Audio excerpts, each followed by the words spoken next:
bienvenue sur ma chaîne YouTube R16 TV.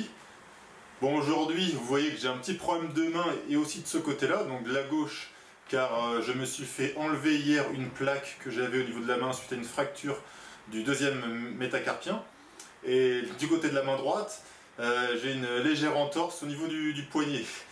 Donc voilà, j'ai dû lutter pour faire cette vidéo, bon ça va. Voilà, comme dirait un grand penseur, Emre Can, milieu de terrain de la Juventus Turin, on n'est pas des femmes. Alors on n'est pas des femmes, on est des hommes virils, on tient. Donc voilà, évidemment c'est très ironique. Je voulais commencer cette introduction par ces propos d'Emre Can suite au match hier de Ligue des Champions entre Valence et la Juventus Turin, remporté par la Juve 0-2 avec 2 pénaltys de Miralem Pjanic.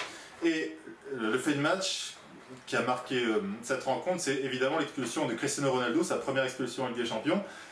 Et donc c'est vrai que c'est une expulsion qui est sévère, vu que Ronaldo touche les cheveux d'un adversaire. Bon, après, est-ce qu'il y a volonté de le prendre, bon, mais disons que l'arbitre n'a pas hésité. Et Emre Can a répondu à une question d'une journaliste en après-match en disant ceci: l'expulsion de Cristiano Ronaldo, j'ai appris que c'était pour avoir tiré les cheveux d'un adversaire. On joue au football, nous ne sommes pas des femmes. On joue au football, nous ne sommes pas des femmes. Donc il dit clairement, ceux qui jouent au football sont des hommes, le football est fait pour des hommes. Donc voilà le genre de réaction complètement bête et stupide de joueurs de foot, et même d'acteurs d'autres sports d'ailleurs, qui peuvent y avoir à la fin de match, à la fin de pratiques sportives. Donc c'est des réactions complètement débiles. Bon, Emre Can vient de s'excuser il n'y a pas longtemps, il y a quelques instants sur Twitter, en disant qu'évidemment il pensait pas à mal, que c'est une réaction à chaud. Bon, je sais pas si vraiment ces excuses sont sincères ou pas, mais c'est vraiment n'importe quoi. Il faut vraiment bannir toutes ces expressions complètement débiles qui dénigrent systématiquement les femmes et le football. Parce qu'il faut bien se mettre dans la tête que le football n'a pas de sexe, et le football peut être pratiqué d'un côté par les hommes, de l'autre côté par les femmes, et même ensemble en étant plus jeunes. Donc voilà, il faut vraiment arrêter ces expressions d'un autre âge, qui à chaque fois je dis qu'ils datent de la préhistoire. Voilà, c'est pas un sport de fillettes, ça c'est la réaction qu'avait pu voir Bernard Mendy la saison dernière sur Bein Sport, sur le plateau de Bein Sport à Ligue des Champions, sachant qu'il est déjà à l'époque entraîneur adjoint du PSG. Donc voilà, bon évidemment, là pour lui c'est clair, il pensait pas à ses propos parce qu'il a 3 filles il me semble, et qu'il veut les mettre au foot. Il avait dit qu'il voulait être entraîneur d'une équipe féminine. Mais voilà, des fois il y a ces réactions basiques, primaires qui ressortent et on ne sait pas pourquoi. Là pour le coup les femmes elles ont strictement rien à voir, et donc qu'est-ce qu'Emre Can vient les associer à ça? Donc c'est vraiment complètement stupide, ce genre de réaction complètement bête. Et je peux vous assurer que moi qui ai vu pas mal de matchs féminins, et bien dans ces matchs là il y a beaucoup d'engagement, et les femmes elles laissent pas leur part au chien, comme on dit. Donc voilà, il faut vraiment arrêter de dénigrer les femmes, ça c'est un de mes combats, c'est vraiment de se battre contre ça et de valoriser ce que les femmes font sur le terrain, comme je peux le faire aussi pour les hommes. Donc voilà, il y a de la place pour tout le monde dans le football, que ce soit pour les femmes comme pour les hommes.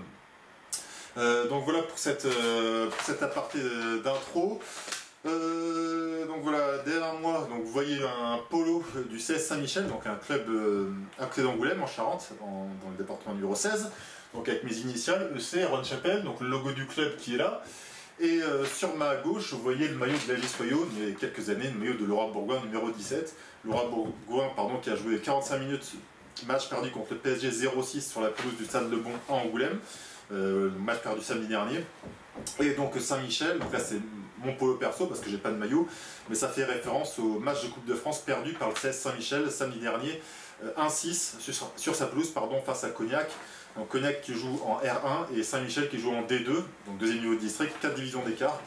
Donc voilà pour ces deux matchs dont je vais parler dans ma vidéo.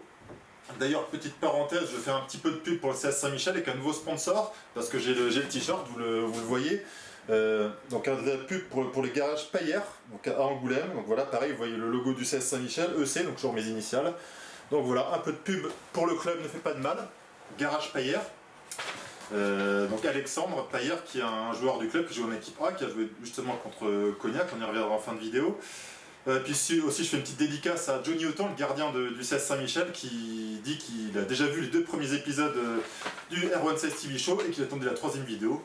Donc voilà Johnny, la 3e vidéo, je suis en train de la faire et elle devrait être disponible demain matin. Donc demain matin quand on la verra, il sera donc vendredi. Donc voilà, et puis aussi dans ce que je vais aborder globalement au niveau de cette vidéo, c'est toujours un thème qui me tient à cœur, c'est le résultat et le contenu. Parce que pour moi dans le football, il n'y a pas que le résultat qui compte, et là on le verra en plus avec des matchs déséquilibrés, donc Soyaux PSG chez les femmes, 16 Saint-Michel UA Cognac chez les hommes, donc avec évidemment des écarts qui se sont ressentis sur le résultat final.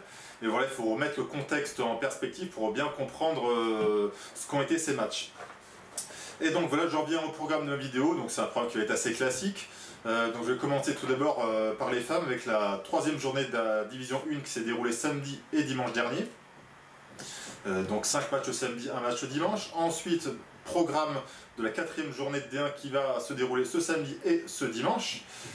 Ensuite, retour chez les hommes avec la Ligue des Champions qui s'est déroulée avant-hier soir et hier soir avec les matchs du PSG, de Monaco et de l'Olympique Lyonnais. Donc voilà, évidemment, grosse défaite du PSG, Monaco défaite, mais bon, voilà, difficile d'attendre plus. Et énorme victoire de l'OL sur le terrain de Manchester City. Ensuite, je vais rester toujours chez les hommes et parler du traitement médiatique de différents coachs qu'on a en France, avec Marcelo Bielsa, Unai Emery, Bruno Genesio et Thomas Tuchel. Ensuite, un petit focus sur le Leeds, justement, de Marcelo Bielsa. Leeds qui joue contre Preston et qui a gagné 3-0 en Championship. Et Leeds voilà, qui dort son championnat, donc avec les buts de ce match-là et les vidéos en tribune. Parce que c'est bien, il y a des supporters qui font des vidéos, des vlogs, comme on dit, de leur expérience en tribune pendant le match. Et donc pour finir, toujours chez les hommes, le match de Coupe de France au niveau de la Ligue de Nouvelle-Aquitaine entre le 16 Saint-Michel et l'UA Cognac. Cognac qui a battu Saint-Michel 1-6 sur le terrain de Saint-Michel, donc un match de Coupe de France, Cognac R1, premier niveau régional, et 16 Saint-Michel D2, deuxième niveau départemental, 4 divisions d'écart. Donc voilà, Saint-Michel a tout donné, mais le plus fort, Cognac, l'a emporté logiquement, sans que Saint-Michel ait eu à rougir de son match. Donc voilà pour cette vidéo. Je vous souhaite un bon visionnage et je commence dès à présent avec la D1 féminine et la troisième journée. Et donc de retour pour parler de la troisième journée de D1, donc c'est déroulé samedi et dimanche dernier. Étant supporter de Soyaux, évidemment, j'ai assisté au match entre Soyaux et le PSG, match qui s'est déroulé à 14h30 au stade d'Angoulême-Léo-Lagrange. Donc pour ceux qui ne connaissent pas, il faut expliquer que Soyaux, le stade principal de Soyaux, c'est Léo-Lagrange, le stade Léo-Lagrange qui est situé à Soyaux. Et pour les grandes affiches, donc Lyon, PSG, voire peut-être éventuellement Montpellier, mais Montpellier ça devrait être sur Léo-Lagrange. Donc pour les grosses affiches, au moins Lyon et le PSG, les matchs sont délocalisés juste à côté. C'est un stade qui est à 3 minutes en voiture, à Léo-Lagrange, qui est le stade de foot d'Angoulême, où joue l'équipe de foot d'Angoulême masculine, la CFC. Sachant qu'à côté aussi, pour ceux qui connaissent, il y a juste à coller, vraiment à côté, il y a le terrain de rugby. Donc le stade de Chanzy, où joue l'équipe de rugby d'Angoulême et de Soyaux, le SA15, c'est l'union entre donc, Soyaux et Angoulême, et c'est un club qui joue en Pro D2. Donc voilà pour ces informations. Donc tout d'abord je vais parler de ce match. C'est un match où Soyaux a connu une grosse désillusion en perdant 0-6. Donc 6 buts du PSG, il y avait déjà 0-4 à la mi-temps. Et pourtant Soyaux a vraiment très bien commencé le match, un super premier quart d'heure avec un gros pressing. Après le PSG a commencé à aller un peu mieux, même si Soyaux était toujours là. Le PSG a eu à 0-0 eu 3 grosses occasions, un but refusé de Zamagnon avec un blanc qui revient dessus, contrôle involontaire de la main, mais 7 de la main quand même, et l'arbitre le refuse, on va dire à juste titre. Il y a une sortie de Munich dans les pieds en 2 temps qui arrive à capter le ballon. Et il y a surtout un but que moi je pensais qui allait arriver, qui n'est pas arrivé. C'est Katoto, Munich détourne, Sissoko se jette, Brune le reprend, ça fait poteau, et puis Sissoko arrive à toucher le banc du tort, ça va le ressortir juste après. Donc là c'était un peu chaud, mais de l'autre côté aussi Soyaux a eu des grosses occasions. La toute première avec un coup franc, une tête de Cambo avec le blanc qui passe juste à côté du poteau gauche de Kiderzinek, parce que c'était Kiderzinek qui gardait le but. Voilà, il y a aussi une passe de Cambo. Alors sur le coup je pensais que la passe était ratée en direct, et pourtant j'ai revu les images parce que je viens juste de revoir le match pour vous expliquer tout le match en intégralité et la rediffusion de Canal+ décalé. Et je pensais que la passe était ratée. Non, la passe est bonne, sauf que malheureusement, Dudek était bien placé, la défenseuse centrale polonaise du PSG, et Dudek a réussi à toucher le ballon du pied parce que Cambo avait contré le ballon de Paredes, et Paredes avait été prise. Cambo était sur le côté gauche, légèrement sur le côté gauche. C'était vraiment compliqué d'aller jouer tout seul parce que Dudek revenait, et Bourgoin a fait le très bon appel dans l'axe, et Cambo a voulu lui donner, sauf que Dudek était sur la trajectoire. Mais si Dudek ne touchait pas le ballon, Bourgoin prenait le ballon, et vu les qualités de Bourgoin, logiquement face à Killer-Zinec, c'était but. Et voilà, et puis surtout, justement, l'énorme occasion, la grosse occasion pour Soyaux, c'est le coup franc de Laurent Bourgoin, claquette de Killer-Zinec, et le ballon finit sur la barre. Alors que le ballon, évidemment, était tout à fait cadré.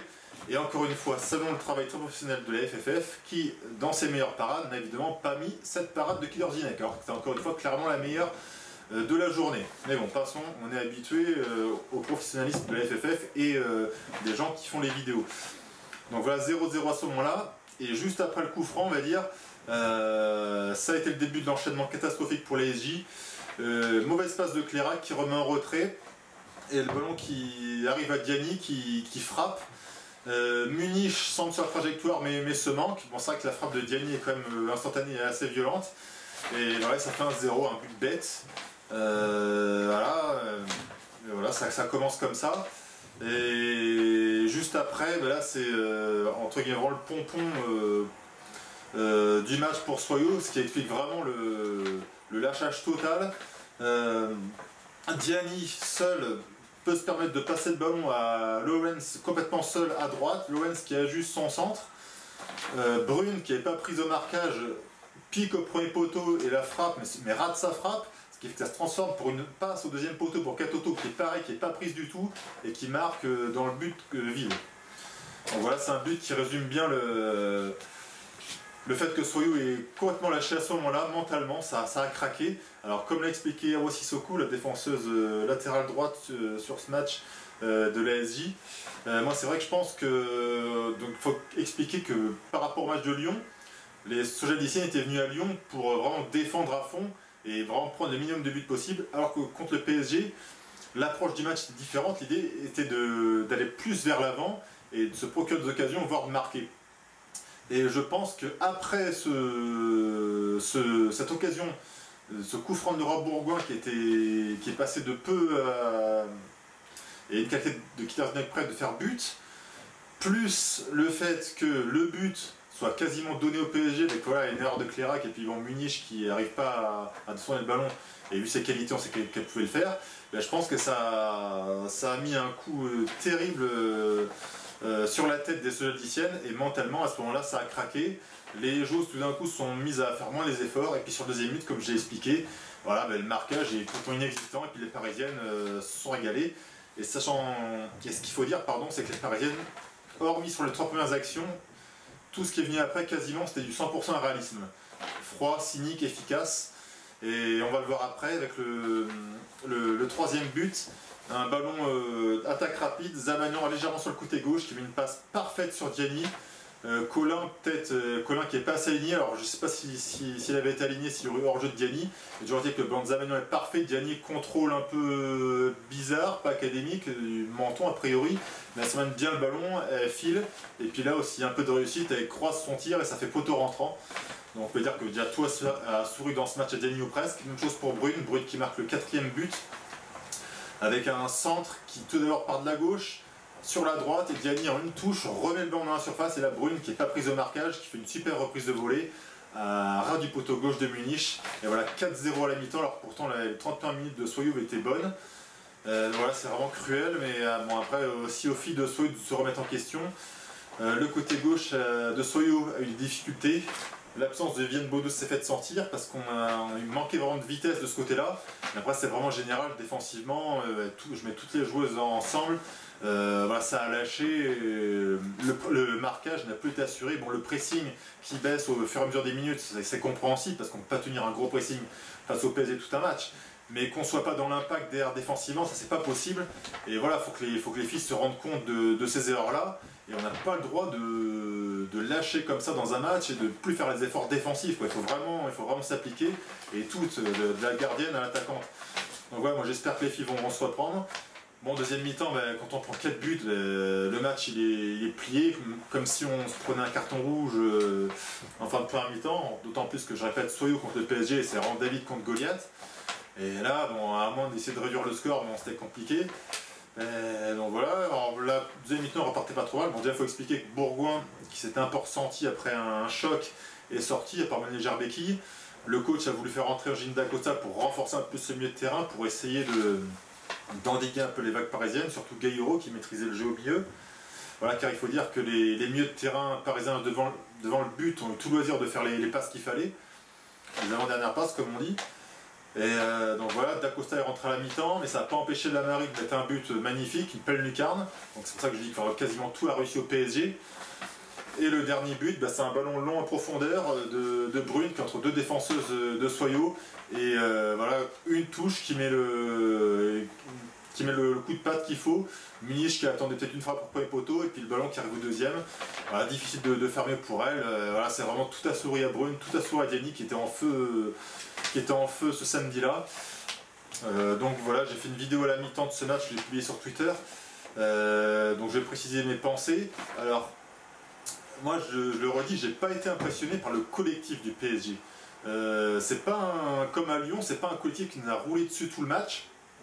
On a vu les 31 minutes, même début de deuxième mi-temps, même certaines phases, on n'a pas eu un PSG qui en mode rouleau compresseur, mais par contre, on a eu un PSG voilà, qui a piqué quand il fallait. C'est-à-dire la fin de la première mi-temps, le dernier quart d'heure, le PSG a mis 4 coups de poignard terribles, bon, bien aidé par le laxisme de la défense charentaise, c'est vrai. Mais voilà, le PSG a planté quand il fallait, et puis voilà, réussite efficace, le cynisme, le diabolisme. Et c'est vraiment ça qui m'a impressionné, c'est cette faculté de jouer plus verticalement, puis de piquer quand il fallait. Donc maintenant, c'est vrai que le PSG avait fait une grosse victoire le week-end d'avant contre le PFC 5-1. Bon, avec un PFC qui aussi était à la rue. Donc moi j'attends sur la durée de voir ce que va donner ce PSG, que je trouve encore très jeune. Alors le truc c'est qu'il y a pas mal de joueuses, mais on va dire que pour moi il manque vraiment de crack. Bon, il y a Wong Chuang qui arrive, là, qui a remplacé, qui était remplaçante dans ce match contre Soyo. Et voilà, ça manque de joueuses de top niveau comme peut avoir Lyon. Donc même s'il y a pas mal de joueurs de PSG, mais à voir sur la durée. Donc là ça fait deux très bons matchs disputés. Donc à voir sur la durée comment ça va se dérouler. Le PSG a eu beaucoup de réussite qui a été cherché. À voir quand ça tournera un peu moins bien, quand les ballons vont passer à côté des buts, au-dessus. Parce que là quasiment tout était au fond, comme l'a dit le journaliste de Canal+. D'ailleurs remarque là-dessus. Le journaliste de Canal+ était à commenter en tribune et Aline Riera commentait en bord de terrain, donc ça je trouve que c'est pas trop mal. Ça fait deux angles de vue différents, donc c'est bien. En plus on peut avoir des réactions assez rapides. Donc voilà, c'est Xavier Giraudon pour Canal+, qui d'ailleurs le lendemain a fait le match Bordeaux-Nîmes en Ligue 1 chez les hommes. Donc là c'est vraiment bien joué de la part de Canal+, de mettre quelqu'un à Angoulême le samedi et puis le dimanche à Bordeaux, je suppose qu'il reste dans la région, Bordeaux qui est à une centaine de kilomètres d'Angoulême. Voilà, de faire les deux matchs de la région, ce qui est beaucoup plus pratique pour Canal+. Donc voilà pour cette petite remarque. Donc voilà, un score lourd pour Soyo. Après ça peut être aussi un mal pour un bien de voir les carences défensives qu'il y a eu dans ce match et de se reprendre, de ne pas rester sur le petit nuage de Lyon avec une grosse volonté défensive, un gros collectif qui était affiché. Là ça s'est fissuré en toute fin de première mi-temps. Donc c'est pour montrer aux joueurs qu'il faut vraiment continuer à travailler, qu'il ne faut jamais rien lâcher, parce que si on lâche ne serait-ce qu'un peu, voilà, il se passe comme il s'est passé contre le PSG, à savoir une déferlante totale qui peut arriver. Donc là, le prochain match contre Soyo, c'est un match à Metz ce samedi, donc c'est un match qu'il faudrait gagner impérativement, 3 points en jeu impératif à gagner. Un Metz qui a subi une lourde défaite à Dijon, 3-0 au stade des Pousseaux, triplé de Ken Zadali, voilà, triplé magnifique, 3 buts différents, un but sur coup franc magnifique, le premier, et en deuxième mi-temps, une frappe magnifique légèrement côté gauche sous la barre de Justine Neuron, et pour finir quasiment en dernière action du match, contre-attaque et Dali qui part, Bouillot est sur sa droite, mais Dali décide d'y aller seul et marque en croisant sa frappe. Alors je crois que c'est une frappe pointue, peut-être semelle, mais voilà, toujours qu'elle marque, elle s'offre un beau triplé. Voilà, c'est une de ses premières avec le DFCO. Alors par rapport à ce que me disait mon contact dijonnais sur Twitter, ça aurait pu faire, même ça aurait dû faire au moins 6-7-0 pour Dijon qui a beaucoup vendangé. Alors des doutes sur Lindsay Thomas qui a du mal à marquer, 2 occasions franches devant le but qu'elle a raté. Heureusement Kenza Dali était là. Paradoxalement, Dali, de ce qu'il m'a dit, a pas excessivement pesé dans le jeu, c'est plus Solané, la créatrice vraiment du DFCO qui a pesé dans ce match-là. Après Ruth Declerc toujours en forme. Donc voilà, ce qu'il m'a dit, c'est un DFCO qui aurait dû être encore plus tueur, et ce qu'il faudra bosser par la suite pour le club, mais qui du coup signe sa première victoire de son histoire en D1. Le DFCO qui se trouve avec 4 points au classement. Ensuite, j'enchaîne évidemment par... alors les matchs, je vais rester sur les matchs du samedi, avec Bordeaux qui s'impose chez lui contre Rodez 2-0. Bon, a priori, je pensais que Rodez elle a encore quelques difficultés. Rodez, a priori, était pas trop mal, mais bon, Bordeaux se serait imposé logiquement 2-0.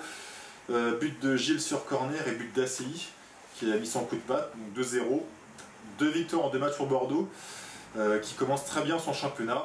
Et le coup sur la tête, c'est encore Montpellier qui connaît encore une défaite contre Fleury-Cordesson. 1-0 pour Fleury, but de Daphné Corboz. Et a priori, c'est un score tout à fait logique, vu que c'est a priori Fleury qui a eu les meilleures occasions dans ce match. Alors je dis ça a priori, vu que je m'en tiens à ce qui a pu se dire un peu d'ici et là, et surtout au niveau des petits résumés qu'il y a sur Canal, vu que pour l'instant, encore une fois, j'insiste, on ne peut pas revoir les matchs en replay, sauf les matchs de Foot Plus qui sont rediffusés en semaine, et les matchs diffusés sur Canal Plus Décalé ou Canal Plus Sport, qui eux sont disponibles sur Canal La Demande. Donc, comme je l'ai dit, j'ai pu revoir à l'instant Soyez au PSG pour vous parler de ce match-là. PFC LOSC 0-0, alors le PFC continue un début de saison vraiment compliqué. A priori le PFC a dominé, LOSC, comme a dit le coach du PFC, était venu pour a priori sur le terrain pour jouer le 0-0 qui a eu lieu. Mais le LOSC a eu une énorme occasion de Sarr qui pour le coup a oublié Dufour qui est toute seule au centre, et Sarr qui a tenté le coup, mais c'est Benhammer qui s'est interposé. Donc Benhammer qui s'est rattrapé de son match calamiteux la semaine passée contre le PSG. Donc voilà, 0-0 pour le PFC. Et pour finir, et je vais m'attarder aussi sur ce match-là, le match entre Guingamp et Lyon le dimanche. Et là, Lyon, ça commence à devenir vraiment problématique. Lyon qui a fait un non-match toute la première mi-temps, même le début de deuxième mi-temps, c'est très compliqué. Et il faut aussi souligner Guingamp, la tactique mise en place par Frédéric Biancalani qui a complètement gêné l'Olympique lyonnais. Même physiquement, c'était impressionnant à voir, c'est-à-dire que les Guingampaises étaient même un ton au-dessus physiquement que les Lyonnaises. Donc certes, les Lyonnaises avaient joué en Ligue des Champions, mais c'est pas une excuse quand on sait que les Lyonnaises sont vraiment professionnelles à 100%, ce qui n'est pas tout à fait le cas des Guingampaises, même si tous les clubs, comme j'ai dit, montent au professionnalisme.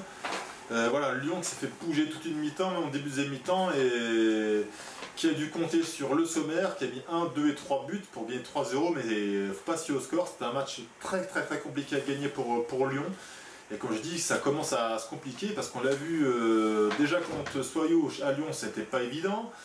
Il a fallu une magerie en feu. À Valsness, en Norvège, Ligue des Champions, ben, c'était très compliqué. Il y avait 0-0 à la mi-temps. Là encore, même chose. Donc là, le système Pedros, comme on avait parlé avec des supporters lyonnais, ça commence à coincer. A priori, aux entraînements, ce serait pas vraiment ça avec son adjoint Devino. Donc voilà, les Lyonnais attendent plus.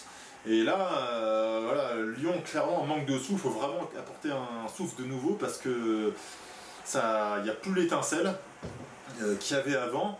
Alors évidemment, on ne demande pas à ce que Lyon gagne tous ses matchs 10-0, mais là, c'est clair et net, ça manque de créativité, ça manque de flamme, il n'y a plus rien, quoi. Et puis comme certains l'ont dit devant moi, Lyon s'est vraiment fait bouger en première mi-temps par Guingamp au début de deuxième. Et voilà, jusqu'à la 67e, il me semble, où le Seigneur marque le premier but, il y avait 0-0. Donc à la 67e à Guingamp, Lyon était tenu en échec 0-0. Donc c'est vraiment édifiant. Et à voir comment ça va se poursuivre pour Lyon. Bon, Marozane est sur retour, mais ça ne devrait pas tout de suite, ça devrait être début janvier. Mais voilà, quoi, le fait qu'Abili ait pris sa retraite, que Marozane ne soit pas encore là, Christensen commence à prendre ses marques. Et voilà, Lyon est dans un passage vraiment pas évident. Donc évidemment, pour être Guingamp, on sait qu'en fin de match, physiquement, ça va craquer.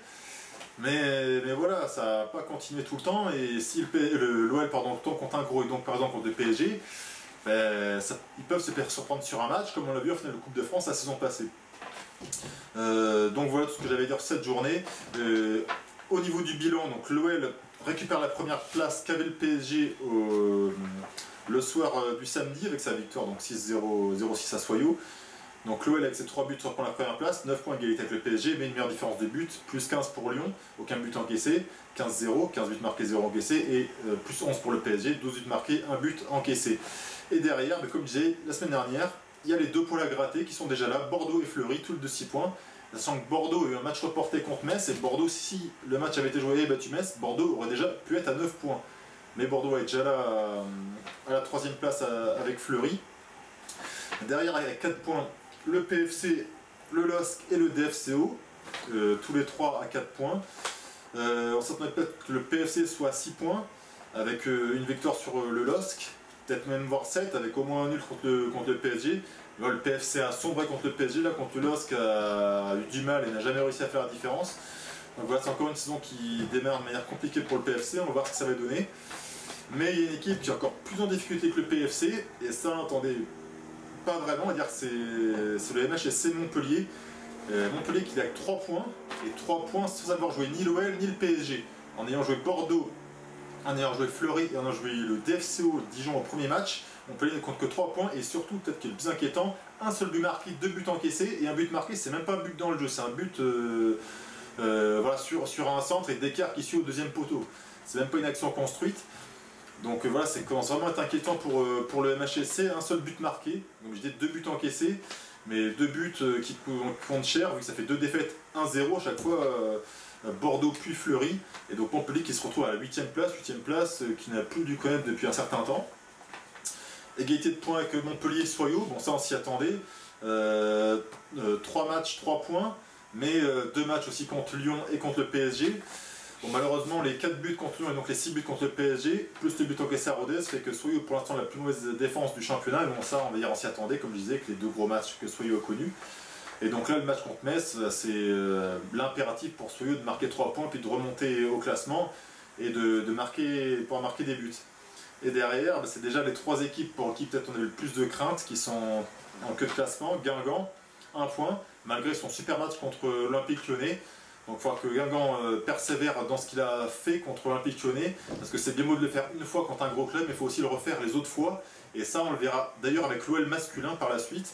Voilà, il faut mettre la fameuse expression que je ne vais pas employer, voilà, il faut mettre ce qu'on a mis sur ce match aussi sur les autres matchs, pour que ça ne soit pas le coup d'un seul match.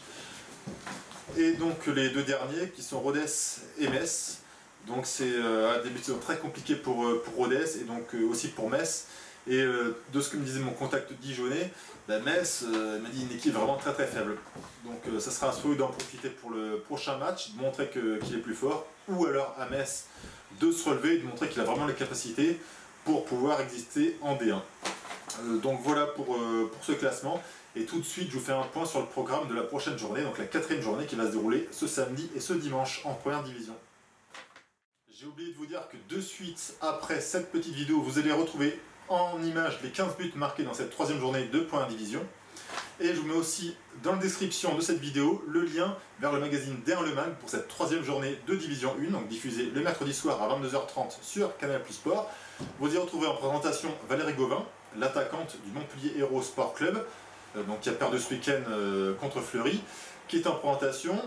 Donc avec en première partie un inside PFC LOSC côté PFC, Paris FC. Ensuite l'interview décalée donc de Valérie Gauvin. Le focus sur la journée de Jessica Lernon qui travaille au Crédit Mutuel et qui est aussi joueuse au LOSC. Et pour finir, le petit défi sur le but avec les 4 cibles, en haut à gauche, en haut à droite, en bas à gauche, en bas à droite, avec les buts à marquer le plus vite possible pour 4 joueuses et avec les joueuses du DFCO de Dijon qui ont fait un super score. Un super temps, le temps le plus rapide pour l'instant. Donc voilà, je vous laisse avec les buts de la 3e journée de D1.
Et de retour dans le R116 TV Show pour cette fois-ci vous parler du foot masculin, le foot des hommes, avec évidemment cette semaine le retour de la Ligue des champions masculine. Alors tout d'abord, on va parler rapidement du diffuseur. Ça a changé, c'était maintenant RMC Sport, donc anciennement SFR Sport.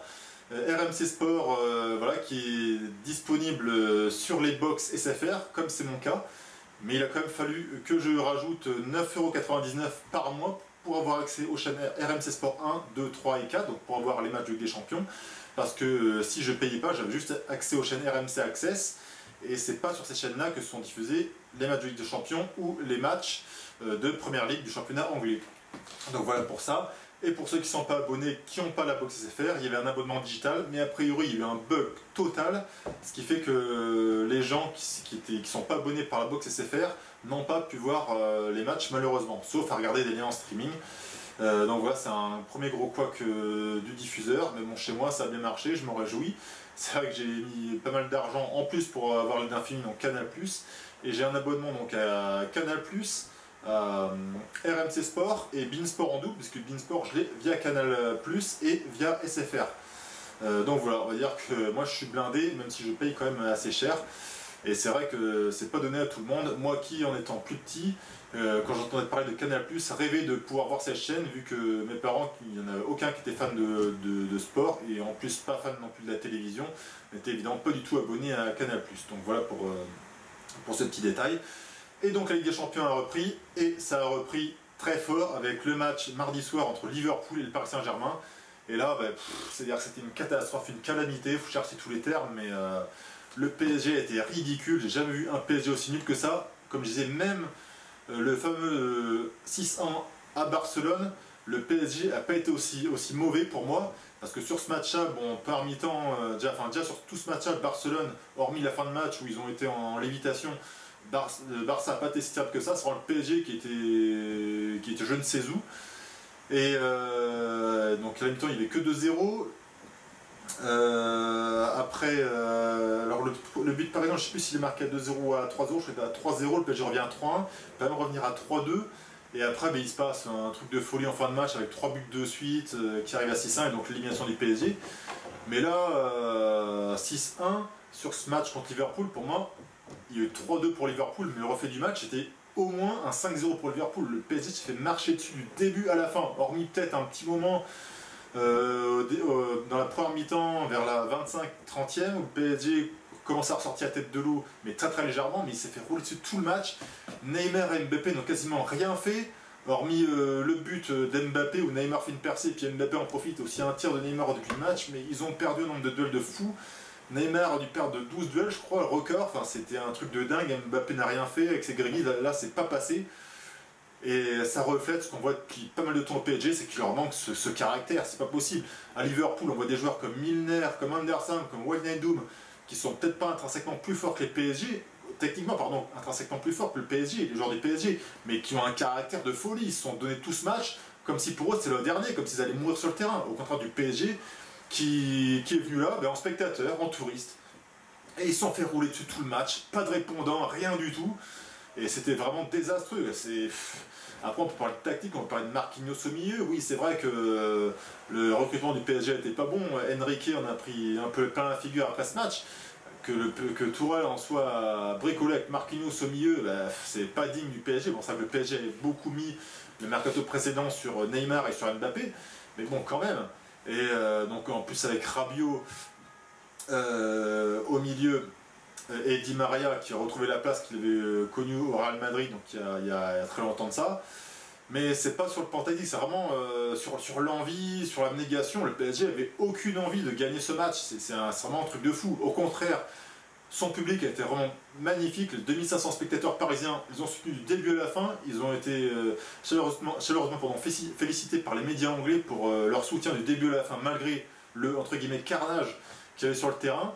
Et voilà, le PSG s'en est sorti en mettant 2 buts, en revenant au score à 2-1 et 2-2 en égalisant, ce qui était un hold-up incroyable. Et pour finir, Firmino rentré, puis un but, super but. Mais le PSG aurait mérité de perdre au moins 5-0. Le résultat, n'a pas représenté le contenu du match. C'est pour ça qu'il faut se méfier, et ça c'est un des combats, des résultats, et ne pas tenir compte uniquement du résultat final, de ce qui a marqué sur la feuille de papier, mais bien de ce qui s'est déroulé dans ce match-là. Et le PSG a sombré du début à la fin. Alors peut-être une ou deux fois où il a relevé, ressorti la tête de l'eau, mais c'était un carnage monstrueux. Et d'ailleurs, petite parenthèse sur un joueur, alors il fait une faute bête, c'est le latéral gauche du PSG, Juan Bernat, il fait une faute bête sur un penalty complètement con, mais je ne l'ai vraiment pas trouvé si mauvais que ça comparé à la médiocrité, enfin médiocrité c'est un mot très très faible, à la nullité ambiante dans ce PSG. Je crois qu'il est pas mal combatif vu que c'est ses débuts, un penalty bête, mais voilà, à suivre, techniquement pas trop mal, on sait qu'il techniquement il est bien. Donc voilà, mais après, voilà, il manque de caractère. À Thiago Silva, c'est pas le capitaine qu'on attend au PSG. On veut un meneur, quelqu'un qui remette ses hommes dans le droit chemin, et là on le voit pas. Cavani, il peut faire ça, mais quoi, Cavani tout seul en attaque. Et après aussi, quand je vois les notes de l'équipe, mais c'est n'importe quoi. La moyenne du PSG était de 4,4, 5,9 Liverpool. Alors ok, il y a un écart, mais 4,4, Neymar et Mbappé, ils ont 4 chacun, mais ils ont fait un match nul. Comment on peut leur donner 4? Bon ok, Mbappé met le but, Neymar en a l'origine. Mais voilà, ça méritait 1 ou 2, pas plus, c'était 0, 0. Donc voilà, effaré par ce match du PSG, je sais pas où c'est que le PSG va aller, mais clairement pas dans la bonne direction. Donc ça, il faut vraiment que Tourelle fasse quelque chose, et je sais pas s'il pourrait y faire quelque chose, parce que là, et c'est pas Verratti qui va aider à ça, parce que Verratti c'est un super malin de ballon, mais c'est pas un mec qui a un caractère, comme c'est Milner au PSG, mais même les fans, je pense que niveau technique, ils rigoleraient. Ben non, nous on veut quelqu'un de plus grand. Sauf que Milner, sauf que les Anderson, les Wijnaldum, ben les mecs ils se battent, ils se défoncent. Mané, mais Mané il a mis un bouillon pas possible à la défense. Même ça là, pas trop été en vue, il a fait ce qu'il fallait, il a fait le job. Voilà, Sturridge, pas sur cette titulaire, mais mon Firmino au premier œil, Sturridge, il marque le but de la tête. Voilà, derrière les Robertson, voilà, super quoi, son poste de latéral. Trent Alexander-Arnold, pareil, voilà, ça se bat, ça se bat. Gomez, qu'on connaît pas trop. Et puis donc Van Dijk, voilà, c'est pas. Il n'y a peut-être pas forcément des noms ronflants, mais voilà, c'est des mecs qui se battent à fond. Et voilà, c'est aussi ça le football. C'est d'abord ça, il faut l'envie, et quand on l'a pas, ben voilà, ça donne ce qu'on a vu. Donc on va voir si ça va être sur le PSG. Par la suite. Pour les autres clubs français, Monaco. Alors Monaco, bon évidemment j'ai pas pu voir le match parce que c'était en parallèle avec le PSG, je l'ai pas revu en replay. Mais de ce que j'ai compris, bon, c'est un Atlético qui est aussi un peu dans le creux de la vague, comme Monaco qui repart encore à un nouveau cycle avec des nouveaux joueurs. Voilà, défaite Monaco 1-2 chez lui à Monaco. Bon, on devait encore une fois un peu lui clairsemer. Mais bon, voilà, c'est pas non plus une prestation indigente de Monaco, qui a perdu logiquement, bien qu'encore une fois l'Atlético soit pas le grand Atlético. Monaco, pardon, qui avait ouvert le score par Grand Cyr, un but un peu à l'arrache. Mais voilà, l'Atlético a réussi à retourner le score en fin de première mi-temps. C'est peut-être ça aussi qui a mis un coup sur la tête au Monégasque, vu que la super passe de Griezmann pour Diego Costa qui a fini de manière clinique, a permis à l'Atlético de revenir au score 1-1. Et donc c'est Jiménez, le défenseur, tout un premier mi-temps qui marque de la tête sur un corner, il me semble. Voilà, en deuxième mi-temps, l'Atlético a géré. C'est pas encore un très grand Atlético, mais voilà, il a géré, il a gagné 2-1. Et c'est pas non plus infâme pour Monaco qui perd contre l'Atlético, qui est un club meilleur que lui. Donc voilà, c'est pour Monaco. Monaco a les moyens de faire quelque chose, même si ça sera compliqué, encore une fois, avec un nouveau cycle qui redémarre et avec de nouveaux joueurs, et dont certains et quelques-uns de notoires sont toujours indisponibles. Et pour finir, la bonne note qu'on n'attendait pas, c'est l'Olympique Lyonnais qui s'est imposé 1-2 sur le terrain de Manchester City en ayant mené 2-0. Donc voilà, un très très gros match de l'Olympique Lyonnais. Et encore une fois, c'est toujours la même chose avec l'Olympique Lyonnais. On se dit, mais comment ça se fait qu'ils ne reproduisent pas ce genre de match contre les clubs plus faibles en Ligue 1? C'est pas, on sait de quoi ils sont capables, on le voit encore ce soir. Et voilà, l'OL, on sait de quoi ils sont capables. Je l'avais tweeté avant le début du match. Alors c'est vrai que je me disais, mais je suis tirailleur de l'idée que City va mettre un gros score, mais aussi que Lyon est généralement souvent présent dans les grands rendez-vous. On l'a vu par exemple la saison dernière contre le PSG, qu'ils ont battu chez eux 2-1. Et voilà, on sait que Lyon aussi est capable, dans la situation de crise, de se relever contre les gros. Lyon est paradoxalement plus à l'aise contre les gros quand il n'a pas le jeu à faire que contre les moins gros, les plus faibles, où là il a le jeu à faire. Et là, il y a eu un très très gros collectif de Lyon au milieu de terrain. avec Ndombele et Cheikh Diop qui ont été vraiment énormes. Fekir aussi devant avec Depay, même si Depay n'a pas toujours fait les bons choix. Mais il a fait ce qu'il fallait, notamment sur le deuxième but de Fekir. Voilà, Fekir, évidemment, on connaît ses qualités, et là, il est bien de retour avec des champions. Un très très bon match de Fekir, homme du match pour moi, avec Ndombele. Mais voilà, c'est passeur décisif sur le premier but et buteur sur le deuxième. Sur le premier but, super centre, et puis, comment il s'appelle, Fabien Delph, il rate son dégagement. Je ne sais même pas ce qu'il veut faire, vu que ça passe vers son but. Et il se rate complètement, et puis Cornet, alors Cornet c'est une histoire aussi folle, vu que je crois que plus personne lui en voulait, même le club en voulait plus, les supporters en voulaient plus. Ça a failli se faire avec Wolfsburg il me semble, mais ça n'a pas pu se faire vu que le club attendait une recrue qui n'est pas arrivée, pour finir par faire Moussa Dembélé. Mais donc Cornet est resté au club, titulaire pour ce match, à la place de Bertrand Traoré, et Cornet qui marque un but. Alors là c'est ça, c'est Cornet qui peut mettre un but dans un gros match, et puis après contre un petit club être complètement mauvais. Voilà, toujours le paradoxe de l'OL. Défensivement, l'OL très bien, ça a tenu. On voit quand le Chelsea, pardon, c'est très très fort. Vraiment, il y a une remontée de balle qui est partie du gardien derrière une touche, 2 touches maximum pour arriver sur un tir. Je ne sais plus quel attaquant, mais voilà, c'est des phases très rapides.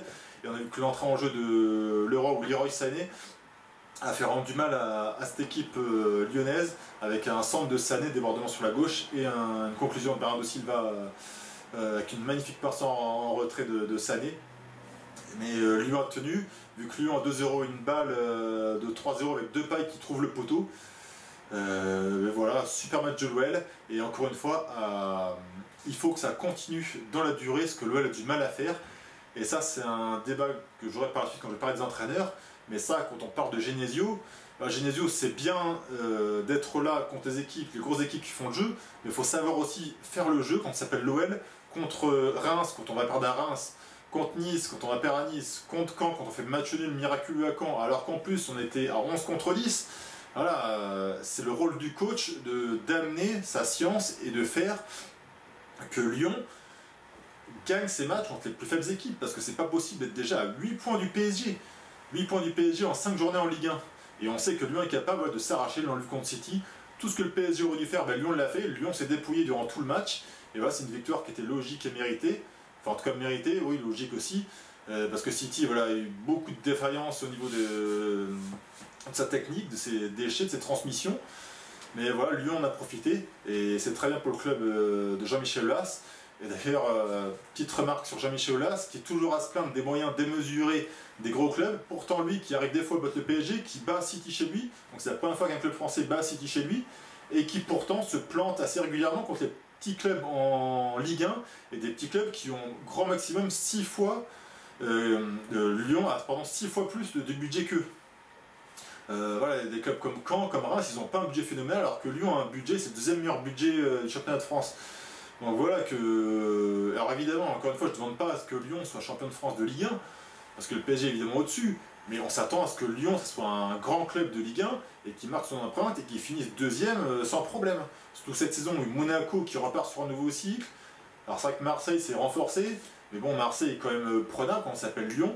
Donc voilà, à Lyon de mettre tout ce qu'il faut, encore une fois, pour être là dans la continuité et pas comme la saison dernière, toujours à chaque fois se rattraper aux branches, comme là c'est parti en Ligue 1, toujours se rattraper aux branches pour éviter la crise. Et ça, c'est vrai que c'est une qualité de Lyon et aussi de Jean-Michel Aulas, c'est toujours d'éviter des crises. À chaque fois Lyon n'est pas très bien, et là on pouvait dire que c'était la semaine de tous les dangers. Après son match nul piteux à Caen 2-2, City on s'attendait à une raclée, et il y a le match contre Marseille ce dimanche. Et donc voilà, Lyon va gagner à City, donc même si dimanche Lyon perd, bon, à moins d'être nul totalement, mais voilà, ça devrait être quand même une bonne semaine pour Lyon avec ce succès à City sur lequel l'OL va capitaliser. Mais encore une fois, il faut le faire sur la durée, ce que l'OL a du mal, et encore une fois, savoir faire le jeu contre les petites équipes, savoir imposer son jeu et savoir faire la différence. Et comme le disent très souvent les supporters lyonnais, ne pas à chaque fois tenir sur des exploits d'individualité, ce qui hier soir. Ce qui pour mercredi soir n'était pas le cas de Lyon, qui a vraiment montré un très gros collectif. Bon, même si des individualités ont fait la différence et ont marqué les buts, mais on a vu un très gros collectif. Et donc ça, c'est vraiment ce qu'on attend, ce que moi j'attends de l'OL sur toute une saison, qu'ils ne se fassent pas bananer bêtement, notamment dans les coupes, que ce soit contre Montpellier la saison passée, à contre Caen. Alors contre Caen, il y avait les moyens de passer pour pouvoir jouer le PSG en demi-finale et éventuellement retrouver les Herbiers en finale. Voilà, on sait que l'OL sur un match est capable de battre le PSG, il pouvait le faire et après aller gagner en finale contre les Herbiers et gagner une coupe. Donc voilà, à l'OL de continuer et de montrer qu'il a le niveau. Donc voilà pour cette Ligue des Champions masculine. Et tout de suite, je vais vous parler toujours dans le foot masculin, de différents coachs, Marcelo Bielsa, Unai Emery, Bruno Genesio donc, et Thomas Tuchel. Voilà, tout de suite. Et tout de suite, je vais rester donc dans le foot masculin et vous parler du traitement médiatique qui est fait en France sur divers coachs. Donc Marcelo Bielsa, Unai Emery, Bruno Genesio et Thomas Tuchel. Donc voilà, il faut expliquer que Bielsa et Emery sont arrivés en France déjà avec une très grosse étiquette. Mais on va dire c'est une étiquette positive qui était vite transformée en étiquette négative par beaucoup.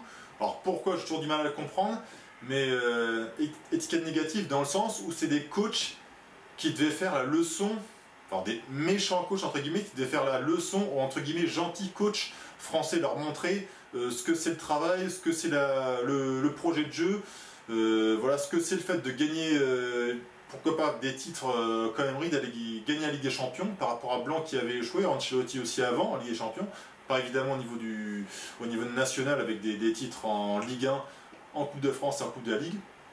Voilà, Emery était censé faire passer un palier au PSG, Emery qui avait gagné 3 fois de suite la Ligue Europa avec le FC Séville. Et voilà, Emery était vite raillé par rapport à ça, justement en disant que le PSG devait gagner la Ligue des Champions et pas la Ligue Europa. Bon, c'est vrai qu'en France, on sait qu'on a tellement de coachs et de clubs qui ont gagné des titres européens qu'on peut se permettre de se moquer des entraîneurs étrangers. Mais bon, passons pour cette ironie. Mais voilà. Et aussi, il faut dire, et je vais en venir après par rapport à Tourelle, c'est que malheureusement, en France, on part beaucoup trop de la communication verbale et non verbale des coachs plutôt que de ce qu'ils proposent sur un terrain et de leurs idées de jeu. Alors pourquoi, je m'explique. Parce que Bielsa, on a beaucoup parlé et bien trop de Bielsa. Pourquoi? Parce qu'il s'asseyait sur une glacière et parce qu'il ne regardait pas en face les journalistes. Alors, il peut s'asseoir sur une glacière, c'est son droit, mais le fait de parler que de ça, c'est vraiment franchement pénible.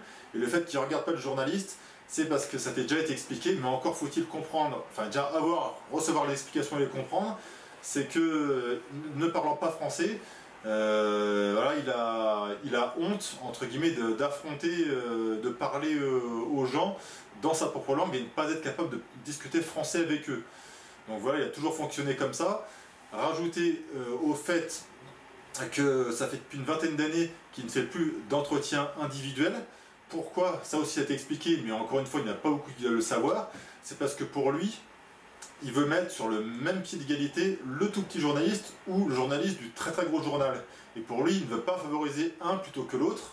Donc du coup, il a dit « je refuse tout le monde et je donne accès à tout le monde en conférence de presse ». Donc voilà. Et donc ça, évidemment, je pense que certains des médias l'ont évidemment mal pris et se sont fait un plaisir d'en rajouter une couche sur Bielsa. Et pour Emery, c'était aussi ça, c'est qu'il s'est passé des choses avec le journal L'Équipe, et Emery et le PSG ont refusé une interview au journal L'Équipe, et de ce moment-là, c'est parti entre guillemets en sucette, et depuis ce temps-là, L'Équipe n'a fait que fracasser Emery, jusqu'au pompon quand même, alors ça a été peu souligné, mais jusqu'au fait d'aller faire une grande page, donc une page unique, sur l'intendant du PSG féminin qui se plaignait de l'ex-coach du PSG féminin, Patrice Lerre.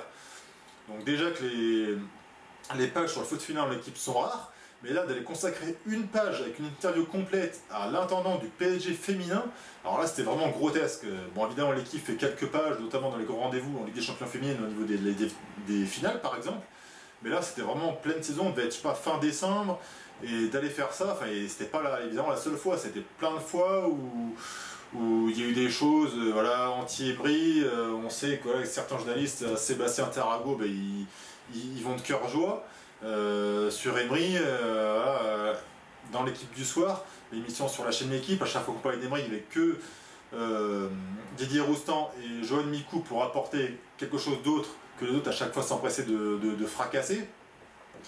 Voilà. Et je parlais de la communication, de ce qui est renvoyé par le verbal et le non-verbal. Et Emery, c'est vrai que Emery a aussi beaucoup été critiqué négativement. Pourquoi? Parce qu'il s'excitait entre guillemets sur son banc de touche. Parce qu'évidemment, il n'y a que lui qui fait ça. Parce qu'évidemment, Klopp ne le fait pas du tout, Guardiola ne le fait pas du tout. Voilà, mais c'est pour dire le délire de certains journalistes en France. Et aussi par le fait que son visage, c'est vrai qu'il a souvent un visage très crispé. Donc voilà, c'est vrai que ça, comme ça fait ressortir la première image qu'on a, c'est de la crainte, la peur. Voilà, le mec qui a les dents serrées, et voilà, c'est qu'il a peur pour son équipe. Donc voilà, et là ce qui est terrible, c'est que et c'est volontaire, hein, mais je vous parle que de l'image que donne Bielsa, qu'ont donné Bielsa et Emery, et on parle même pas de football. Mais pourtant, ce qui est malheureux, c'est que la grosse majorité des journalistes ont fait leur opinion là-dessus. Et notamment, si je me souviens de Bielsa enfin à Marseille, sur une interview, on entendait des journalistes en conférence de presse qui parlaient de Bielsa, mais c'était terrible leurs commentaires. Je m'en souviens plus exactement, mais rien sur le football, c'est des commentaires pour le descendre, c'était vraiment affligeant. Donc voilà. Et donc là, je fais le lien avec Thomas Tuchel. Et là, ce qui est complètement fou avec Thomas Tuchel, c'est que là, c'est totalement l'inverse, c'est pour l'instant que du positif. Et pourtant, il a quand même vécu des matchs compliqués, notamment à Guingamp, où il passe à deux doigts d'être mené 2-0, puis peut-être de perdre le match, mais qui réussit à gagner avec des exploits d'individualité. Il le reconnaîtra près d'Antoine Comboré à la mi-temps. Et là, pour le coup, notamment du journal de l'équipe, ben, c'est un traitement médiatique ultra positif, c'est le professeur, c'est le laboratoire. Alors évidemment, je ne demande pas à ce qu'il ait un traitement négatif, mais c'est comparé à ce qui a pu se passer pour Bielsa et Emery, c'est vraiment complètement disproportionné, la distorsion entre les deux. Donc maintenant, à voir ce qui va se passer après ce fameux Liverpool PSG. Mais voilà, pourquoi, selon moi, Tuchel, il a les faveurs des journalistes qui, déjà à la base, au départ, ils étaient vraiment très sceptiques. Oui, parce que Tuchel n'était pas encore un grand coach, même s'il avait certes entraîné Dortmund, mais il n'a encore rien gagné, parce que ça, c'est évidemment le grand thème de beaucoup de journalistes français. Il n'a rien gagné sur Bielsa. Bon, Bielsa a quand même un peu gagné en Argentine, et puis bon, c'est quand même dur avec des clubs comme l'Athletic Club ou avec Marseille d'aller gagner des titres. Bon, bref, passons. Mais c'est vrai que Tuchel n'avait pas gagné beaucoup non plus, alors pas grand chose. Et il est arrivé aussi avec cette image un peu austère, de mecs qui gueulent souvent. Et là, qu'est-ce qu'on a vu, notamment au Trophée des Champions, même un tout petit peu avant, quelques jours avant, avec la rentrée de Neymar, on a vu Thomas Tuchel qui a serré Neymar dans ses bras. On l'a vu au Trophée des Champions qui a célébré avec son équipe, qui a été chanté. Et voilà, on a vu l'image d'un Thomas Tuchel très ouvert. Et donc du coup, pour moi, c'est la raison principale pour laquelle les journalistes se sont dit qu'ils allaient parler en positif de Tuchel, qui pour l'instant certes a gagné 5 matchs sur 5 en Ligue 1, mais qui déjà, contre Liverpool là, le PSG a fait un match vraiment nul, donc on va voir comment ça va se transformer. Et voilà, malheureusement, les médias, on parle beaucoup plus de ce que les gens font hors foot que du foot lui-même. Et donc là, Tuchel, c'est pour l'instant l'image positive, parce que voilà, c'est le mec sympa, qui est pote avec Neymar, qui a transformé le groupe, qui arrive bien à manager, ce qui est vrai, hein, qui pour l'instant emmène tous les joueurs vers le haut, au niveau du manageriat. Et maintenant, au niveau du foot, contre Liverpool, ça s'est pas bien passé du tout. Et d'ailleurs, parenthèse, parce que j'ai oublié de l'évoquer dans la partie précédente, mais c'est juste totalement hallucinant, les commentaires d'après-match, que ça soit Rabiot, que ce soit Meunier, que ce soit Tuchel qui disent que la victoire, le score 3-2 était pas logique, mais il aurait dû se prendre 5-0. Qu'est-ce qu'il dit? Rabiot, il a trouvé qu'il avait fait alors je sais plus si c'est une bonne première mi-temps, une bonne deuxième mi-temps ou un bon match, mais en tout cas il y a quelque chose qui était bon. Je sais pas ce qu'il a trouvé de bon. Meunier était un poil plus mesuré, mais encore une fois il trouvait rien à redire. Et là je comprends pas comment les gens à un moment donné ne peuvent pas être lucides. Alors après je ne demande pas de se flageller, moi dire bah non on a été mauvais sur ce match-là, on s'est raté, ça peut arriver. Mais là non, il faut toujours dire des positifs, alors je ne sais pas pourquoi. Et donc les mecs, ils se discréditent totalement parce que tout le monde a bien vu que le PSG était complètement ridicule sur ce match-là. Donc voilà pour cette parenthèse. Et j'en viens donc à Bruno Genesio. Et là c'est vraiment terrible. Donc là c'est peut-être un autre domaine, c'est que là on est dans le corporatisme, et ce qui était un peu le cas aussi avant, mais là on va défendre comme je disais au début, le gentil coach bien français, parce que je pense que à la place on met Bielsa, si Bielsa fait exactement la même chose que Genesio, mais il se fait déglinguer depuis bien longtemps. Et là Genesio, il y a une omerta totale par rapport à ce qu'il fait. Alors encore une fois, je ne demande pas à ce qu'on le déglingue évidemment, mais qu'il n'y ait pas une distorsion entre certains coachs et d'autres. Et là, Genesio, à part quelques-uns, notamment sur l'after-foot avec Dan Riolo et Jean Moroten, mais il y en a très peu qui disent du négatif sur lui, et ça je comprends pas. Alors que pourtant les supporters lyonnais n'arrêtent pas de dire que quand ils vont au stade, hormis quelques matchs, dans la très grande majorité, ils s'emmerdent. Ils ne voient pas de jeu collectif, ils voient très souvent des individualités qui sauvent l'OL. Et qu'est-ce qu'on a eu droit hier soir? Après la victoire contre Manchester City, là évidemment, le très grand Olivier Rouillet, ancien joueur de foot, qu'a-t-il dit? Il a traité tous ceux qui avaient osé, parce qu'il faut oser, critiquer négativement Genesio, de trou du cul, de je ne sais quelle insulte. Donc voilà, Genesio fait un gros match, c'est vrai, grosse tactique mise en place, pas de soucis, les joueurs ont répondu. Mais voilà, juste parce qu'il fait un bon match, donc tous ceux qui critiquent négativement sont des trous du cul. Donc, mais c'est vraiment délirant. Comment on peut être consultant et dire ce genre de choses? C'est aberrant. Dans les arguments qu'on a, notamment d'Hervé Penaud qui défend corps et âme Genesio, je ne sais pas pourquoi, il dit Lyon s'est qualifié pour la Ligue des Champions. Alors Lyon, pour la Ligue des Champions, déjà, il faut quand même nuancer. Lyon finit 3ème, il a bénéficié du fait que l'Atlético ait battu l'OM en finale pour que Lyon ait un accès direct. Sinon, Lyon aurait dû passer par les tours préliminaires. Et si d'ailleurs Marseille s'était pas donné corps et âme pour aller en finale de Ligue Europa, sûrement que Marseille ne se serait pas fait dépasser et Lyon aurait fini 4ème et Lyon n'aurait jamais vu la couleur de Ligue des Champions. Donc voilà, encore une fois, comme je disais dans la partie précédente, Lyon s'est rattrapé aux branches et a réussi à rattraper la Ligue des Champions vraiment à l'arrache. Donc voilà, et encore une fois, il faut le répéter, mais Lyon, c'est le 2e plus gros budget français de Ligue 1. Et voilà, se qualifier pour la Ligue des Champions, c'est juste normal, il faut arrêter de faire passer ça pour quelque chose d'exceptionnel pour l'Olympique lyonnais. Ok, Monaco et Marseille, c'est fort, mais l'OL, ça doit être au-dessus. Surtout qu'on sait que Monaco, c'est le projet trading avec sans arrêt des joueurs qui viennent, qui sont vendus et tout. Donc logiquement, l'OL devrait être dedans, même si l'OL commence à se mettre un peu à ce type de projet-là. Mais voilà, encore une fois, c'est l'OL, c'est un club qui a un gros budget et qui devrait être, au niveau français, voilà, un club qui est présent, qui soit 2e, qui soit un club affirmé à ce niveau-là. Et voilà, et puis donc Genesio qui est complètement protégé.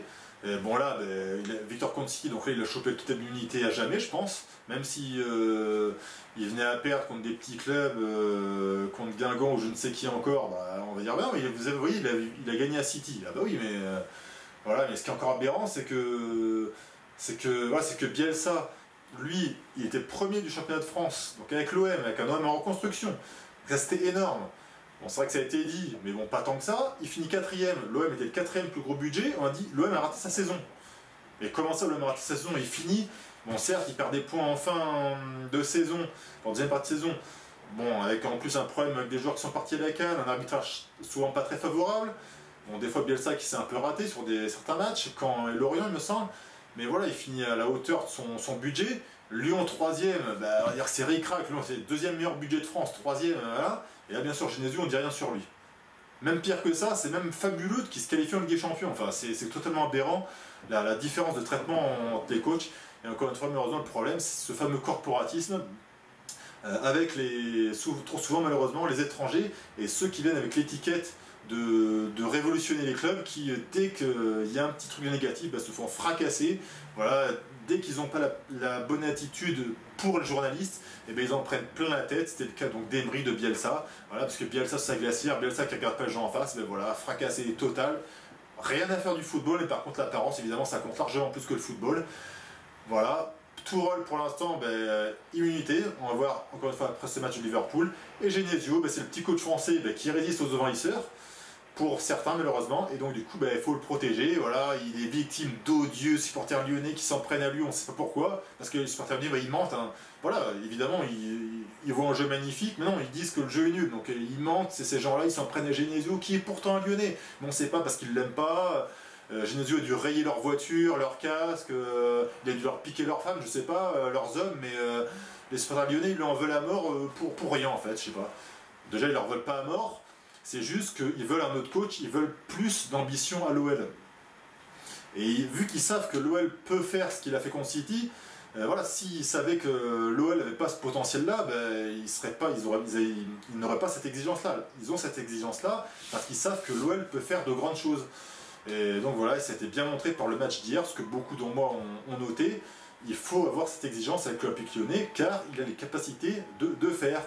Mais voilà, il le fait malheureusement trop souvent contre les gros et pas contre les plus petits. Et c'est ma note de fin de ce débat-là, c'est que, bon, en schématisant vraiment beaucoup, en caricaturant, mais en gros c'est ça, entre le PSG et l'OL, c'est que le PSG vis-à-vis des gros a tendance à être faible, et vis-à-vis des faibles a tendance à être fort. Donc je vais la refaire, le PSG vis-à-vis des forts a tendance à être faible, et vis-à-vis des faibles a tendance à être fort, et l'OL c'est l'inverse, l'OL est fort avec les forts, mais l'OL est vraiment faible avec les faibles. Et donc ça, dans les deux cas, il faut vraiment que ça bouge, et que le PSG se décide une fois pour toutes à être fort avec les forts, parce qu'il y a une stat que j'ai vu passer à l'extérieur sur les matchs de Ligue des Champions contre les gros adversaires. Je trouve que le PSG a fait qu'une victoire sur une dizaine de matchs, bon, chose qui est pas du niveau du PSG du tout pour gagner la Ligue des Champions, et que l'OL se décide à gagner ces petits matchs, et c'est en grande partie ces petits matchs qui font qu'on a un bon classement en fin de Ligue 1. Là, 8 points de retard sur le PSG, ça va être compliqué à rattraper, et sûrement que l'OL va encore perdre des points. Donc voilà pour ce débat sur ces coachs anciennement passés par Ligue 1 et encore en Ligue 1, et aussi un peu en relation avec le thème précédent. Je vais vous parler de Marcelo Bielsa, qui après ses déboires au LOSC est passé à Leeds, donc en championnat de deuxième division anglaise, avec Leeds, qui le mène pour l'instant au top du classement, la première place, avec 5 victoires et 3 matchs nuls, aucune défaite pour l'instant, une seule petite défaite en Coupe de la Ligue au deuxième tour, après avoir pu passer le premier tour, contre Preston, 0-2, défaite à domicile. Et Preston, c'est un club que retrouvait Leeds cette semaine, pour le 8e match donc, du championnat anglais de deuxième division. Leeds qui a brillamment gagné 3-0 face à Preston. Et donc voilà, j'ai vu le résumé. Bon, il y a eu quelques occasions pour Preston, mais surtout beaucoup d'occasions pour Leeds qui ont même pu marquer beaucoup plus. Et voilà, c'est parce que moi, je me cache pas, voilà, j'adore Marcelo Bielsa, j'adore sa philosophie, même si des fois elle n'est pas toujours pragmatique comme peut le dire Deschamps, pour pouvoir gagner un maximum, parce que c'est vrai que pour ceux qui connaissent bien Bielsa, qui ont lu des livres par rapport à lui, avec ces 2 finales jouées par l'Athletic Bilbao, alors je sais plus quelle saison, je crois que c'est la saison 2011-2012, les finales de Ligue Europa et les finales de Coupe d'Espagne contre Barcelone, et Ligue Europa, je crois que c'était contre l'Atlético Madrid, si je dis plus de bêtises, ou le FC Séville, je sais plus, enfin, en tout cas les 2 défaites 3-0 il me semble, et où Bielsa n'avait pas du tout renié ses idées de jeu et avait joué au maximum, mais du coup avait quand même perdu, mais voilà, avec les honneurs, mais sans jamais vouloir renier ses principes de jeu, c'est-à-dire dégager n'importe comment, toujours vouloir créer du beau football. Et c'est pour l'instant ce qu'il arrive à faire avec son club de Leeds. Voilà, Leeds qui s'est donc imposé contre Preston 3-0 en faisant du très beau jeu. Moi, avec un joueur que j'adore, le numéro 14, Saiz, un joueur espagnol qui a un toucher de balle vraiment magnifique, dégaine un peu de demi-mêlée de rugby avec ses chaussettes très basses. Et son style est vraiment pas très rapide, mais par contre techniquement il est vraiment très efficace. C'est très bien faire la dernière passe ou avant-dernière passe, pardon. Et on le voit sur le 3e but de Leeds, c'est lui qui fait l'avant-dernière passe pour le centre, et la tête bien coupée par le double buteur de Leeds, qui permet au club de Leeds, à l'UFC, de gagner 3-0 et de rester en tête de ce championnat. Donc pour l'instant, avec la League Cup et les 8 matchs de championnat, donc sur 10 matchs, Bielsa en est donc à 6 victoires, 3 matchs nuls et 1 défaite. Et donc voilà, et donc moi j'essaie de suivre ça avec intérêt. Vous pouvez d'ailleurs suivre ça pour ceux qui veulent suivre. Il y a quelques matchs qui sont diffusés, enfin il y a des matchs et donc quelques matchs de Ligue qui sont diffusés sur beIN Sport 1 ou 2, bon peut-être souvent beIN Sport 2. Donc voilà, donc continuez à suivre ou suivez ce championnat, ou en tout cas de suivre Leeds, parce que encore une fois j'adore Bielsa et son style. Et là vraiment je trouve qu'il a vraiment, bon, comme à chaque fois c'est son style, mais d'apporter sa patte à une équipe, d'ailleurs une équipe de Leeds qui était vraiment moribonde par le passé, et puis qui là retrouve son lustre d'antan. À l'époque il était en première ligue, avec notamment Viduka et Kiwell, les Australiens. Et donc voilà, c'est un Leeds vraiment emballant, avec un jeu de Bielsa qu'on connaît bien, un jeu porté vers l'offensive, et un jeu qui fait que Leeds marque pas mal de buts, et c'est vraiment très, très beau à voir. Et ce qui est aussi très beau à voir, c'est la communion avec le public, et notamment si vous allez sur YouTube, vous allez voir des images de public avec certains, c'est à peu près toujours les mêmes qui font ces images en tribune, alors suivant où ils sont dans le latéral ou alors derrière un but. Et ça, c'est des images que je vous mets de suite, donc avec les buts contre Preston et ces images de public, qui sont magnifiques, avec les chants des supporters anglais tout le match, et avec aussi les petits chambrages sur le gardien adverse. En français, oh, il s'est enculé. En anglais, ça passe un peu mieux parce que ils disent oh shit, bastard, ha au gardien. Donc voilà, c'est le style anglais, c'est les chants tout le match, c'est les explosions de joie sur les buts, donc ce que je vous montrais. Donc voilà, tout ça de suite, les buts contre Preston et les images de public, du public à Leeds, public fidèle, qui suit l'équipe de Marcelo Bielsa. Voilà pour ça. Hey guys, Lewis here, welcome back to another Leeds United 2018-2019 video. This is matchday vlog 63, Leeds United versus Preston North End. Let's get into the ground, come on Leeds. So, and today we're going to Preston at home in the Sky Bet Championship this time. Score prediction 2-0. Jack Harrison and Wesley Klitsch to score. You've nicked mine. 2-0 Leeds. Jack Harrison and Click. Get away!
Jansen's magic, he wears the magic hat, and if you throw a brick at him, he'll let the fucker back. He heads it to the left, he heads it to the right, and when we win the championship, we'll sing this song all night.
Take us up again.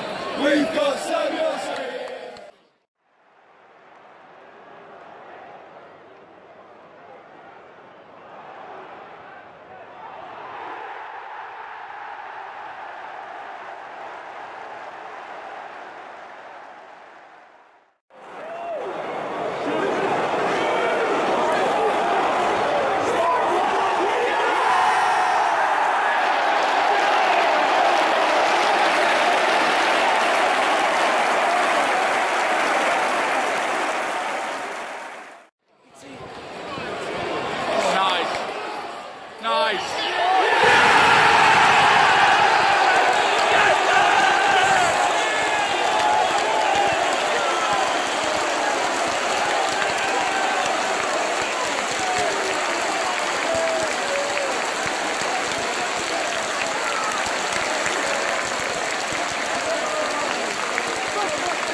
Cette vidéo, on va rester dans le football masculin avec la Coupe de France au niveau de la Ligue de Nouvelle-Aquitaine, avec un match entre le 16 Saint-Michel, donc un club de la ville de Saint-Michel, juste à côté d'Angoulême, dans la Charente, qui disputait un match contre Cognac, donc aussi en Charente, donc Cognac évidemment beaucoup plus connu par ses spiritueux. Cognac, un club de Régional 1, Saint-Michel, un club de D2 de district, Régional 1, donc premier au Régional, ce qui fait qu'il y a 4 divisions d'écart. Sachant qu'en Ligue de Nouvelle-Aquitaine, il n'y a plus de Régional 4, il y a Régional 1, Régional 2, Régional 3, et après on passe au niveau départemental avec la D1 et la D2. Donc Saint-Michel en D2, Cognac en Régional 1, poule B, et donc ça fait 4 divisions d'écart. Évidemment, on s'attendait à un match très compliqué pour les joueurs du CS Saint-Michel, qui au final ont perdu 1-6, il y avait 1-3 à la mi-temps, et 1-6 à la fin de la deuxième mi-temps, pardon. Donc 3 buts encaissés en première et 3 buts encaissés en deuxième mi-temps. Voilà, pour un club de Saint-Michel avec des joueurs qui se sont battus tout le match. C'était un groupe de 16, parce qu'on pouvait faire appel à 16 joueurs sur la feuille de match pour ce tour-là. Mais donc il y a 11 joueurs qui ont commencé le match et 3 qui sont entrés en cours de match. Et voilà, les 14 ont tout donné, et les 2 aussi qui sont restés sur le banc, dont le gardien de l'équipe B à laquelle j'appartiens, Danny Bouchot, voilà, qui était là en cas d'éventuelle blessure de Johnny Autant. Johnny, comme j'ai dit, que j'ai salué en intro, voilà, qui a fait son match, qui a fait 2-3 belles parades qu'il fallait pour éviter que le score enfle un peu plus. Donc voilà. Ce qui est bien noté aussi, c'est que le CSSM, parce que c'est l'anagramme du club, Club Sportif Saint-Michel, CSSM, a marqué un but à 2-0, à 0-2. Voilà, c'est Razak qui est venu marquer et a permis à Saint-Michel de sauver l'honneur, de ne pas être fanny comme on dit. Et à ce moment-là, il y avait 1-2. Malheureusement, Cognac était diabolique, qui a marqué dans la foulée 1-3, ce qui a remis Saint-Michel les esprits et les pieds bien sur terre. Donc voilà, que dire de ce match? La logique a été respectée, Cognac a respecté le club de Saint-Michel. Voilà, mais Saint-Michel a tout donné. Comme disait le coach Gianni Camus, il voulait voir personne à la fin qui fasse la gueule. Bon, je pense que ce que ça a été le cas, ce qui a été dit, c'est que voilà, tous les joueurs ont profité de cet instant, ce qui est rare, de pouvoir jouer contre un club d'un si haut calibre, même si les joueurs voulaient les maillots. Mais bon, je pense que ça restera une très belle expérience pour eux. Expérience que j'ai pu vous faire vivre en live, même si peut-être des fois il y a peut-être que légère coupure.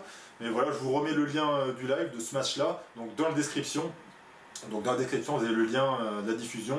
Et par la suite, je vous mettrai vraiment tout ce que j'ai filmé, tout ce que j'ai capté, pour être sûr que vous ne perdez rien pardon, de ce que j'ai pu filmer.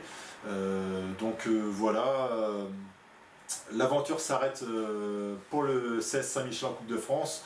au 3e tour. Mais on va dire que ça aura été une belle aventure pour ce club-là. 3 tours en début de saison, voilà, avec un début de championnat, avec un match nul, pardon, 2-2. Donc voilà, donc maintenant il faut se reconcentrer sur le championnat et pour pouvoir finir le plus haut possible et éventuellement espérer une montée donc en première division. Donc voilà, en tout cas moi c'est tout le mal que je souhaite à l'équipe première, étant donné que je joue en équipe B, et équipe B que je vais retrouver ce week-end parce que l'équipe B donc du CS Saint-Michel avait commencé il y a 2 week-ends en gagnant le premier match 6-0 et en étant leader de sa poule de 4ème division, chose rare qui n'était jamais arrivée, en tout cas pas récemment. Donc voilà, si je suis convoqué, je jouerai ce dimanche, après être allé à Metz le samedi, suivre le match Metz-Soyo en D1 féminine. Et ça, c'est dans mon programme, je vais finir là-dessus. Samedi donc, je serai à Metz.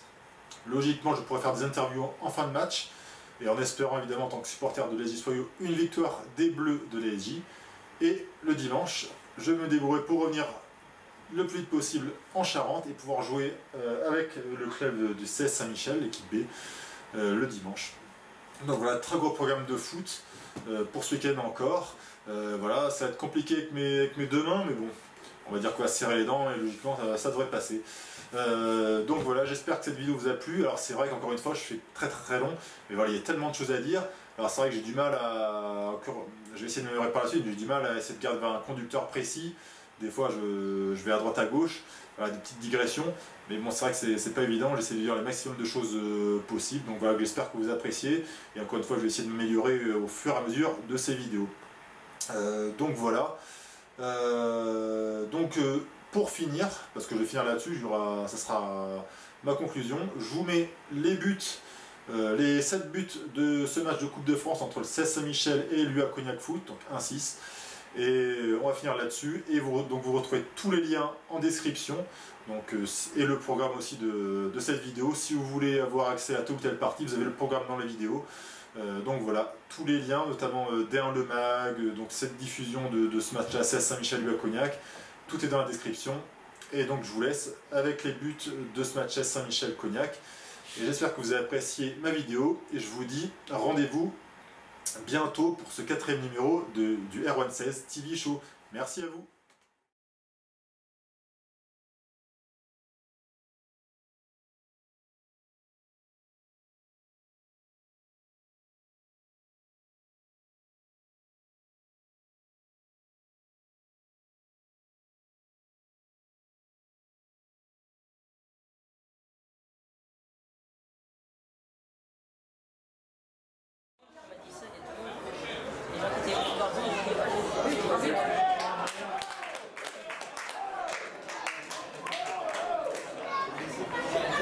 Wow.